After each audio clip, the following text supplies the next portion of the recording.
Oh, Seemlytuber back at it again with another video. And in this video, we're going to be talking about some breaking news we have on the PlayStation side of gaming and how some things I told you about in my video from this weekend also have solidified at the start of this week. All right. So there is Horizon Forbidden West is going to be shown this Thursday at a state of play that is centered specifically around Horizon Forbidden West. So do not have your expectations super high. They're going to be showing Horizon gameplay. Is going to be nothing else. So if we do get anything for the E3 week from Sony, it'll probably be a little bit more gameplay from Horizon Forbidden West and then a plethora of games, because they clearly stated in their post on Twitter that it is going to be Horizon Forbidden West. It's not going to be anything extra, not going to be anything more. So do not have your expectations super high. People have their expectations like all the way up to 10 when it's only going to be one game shown. We got to be realistic about these things. They're posting these things. They're putting clear knowledge and they're telling you exactly what's going to be there, and people just still get the wrong idea about what's going to be shown in these showcases. So, moving on to our next story. Biomutants is getting ripped to shreds by Xbox reviewers, as well as PlayStation reviewers. Apparently, people think that they had these expectations of it was going to be a different game than what it is, that it just doesn't meet what they thought it was going to be, is not as good as they thought. It has a whole lot of bugs. They're ripping it to shreds. THQ Nordic is also coming out and joining in with the fun, and they're showing that like reviewers have like totally different like views on this game, and like that some people are saying that, yeah, it has good gameplay, but it's riddled with bugs. Yeah, it's a nice game, but like it's super repetitive. Like everything's repetitive. This is the landscape you come into with RPG like games. There's gonna be some repetitiveness. There's gonna be parts that you're gonna repeat. You're gonna continuously repeat these parts. Some missions that gonna be made out in the same type.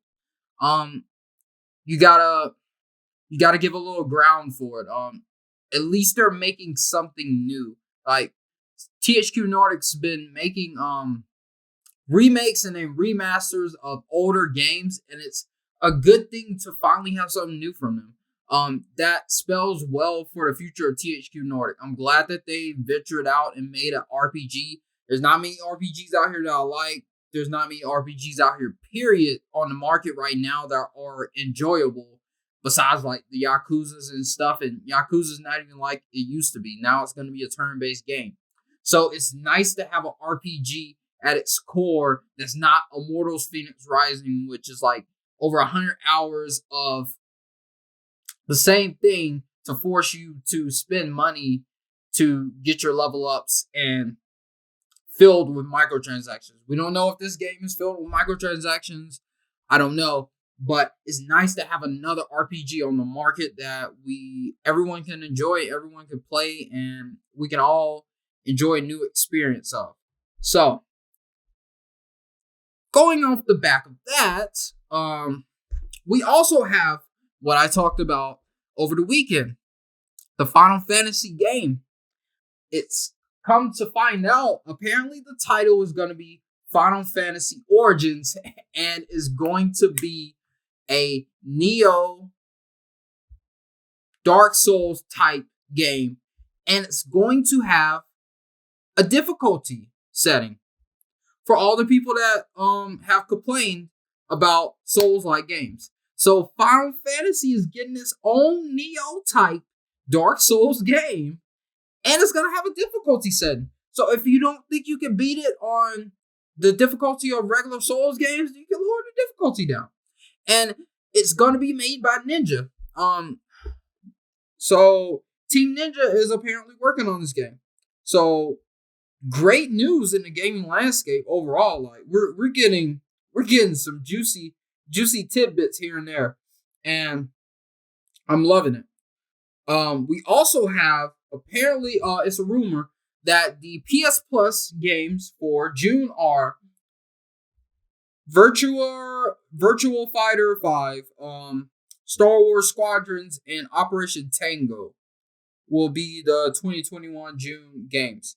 I don't know if that's true. It's a rumor right now, but take it for a grain of salt. It was revealed by Nebel, and he's usually on point with his when he leaks something about the PS Plus games. So if it's from him, I believe it.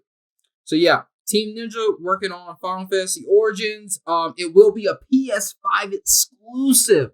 Like I said, it's another PS5 exclusive game. It's another PlayStation exclusive Final Fantasy game on top of the two we're gonna be getting already. So it looks like PlayStation has worked out a partnership at the least with Square Enix for the PS5 generation, because we're getting consistent content and consistent games. It will be coming to PC later on, but we're getting consistent games from Square Enix to fill in that third party side of gaming on PlayStation 5. And I'm loving it. PlayStation is working with great companies. They're not just going out here, they're getting great exclusives from these third parties. They're not just going out here and acquiring, they're doing it on all aspects. They got their first party and we're getting the third party, and I'm loving it. It's a great time to be a PlayStation gamer. We're getting surprise state of play announcements just out of nowhere, and I'm loving it. So yeah, we got that Neo/Souls Final Fantasy game. We're getting that new Final Fantasy game, and we're getting part 2 to the last Final Fantasy game we got last year. That's getting a PS5 upgrade this year. So we're getting consistent things from Square Enix. It's a great time to be a PlayStation gamer. I hope everyone's having a great day. I hope your week's going great so far. Make sure you like, comment, and subscribe. And if you need anything from Fiverr, you need anything from Amazon, check out the links in the description below. And I'm going to see you all in the next video. Seemlytuber out. Peace.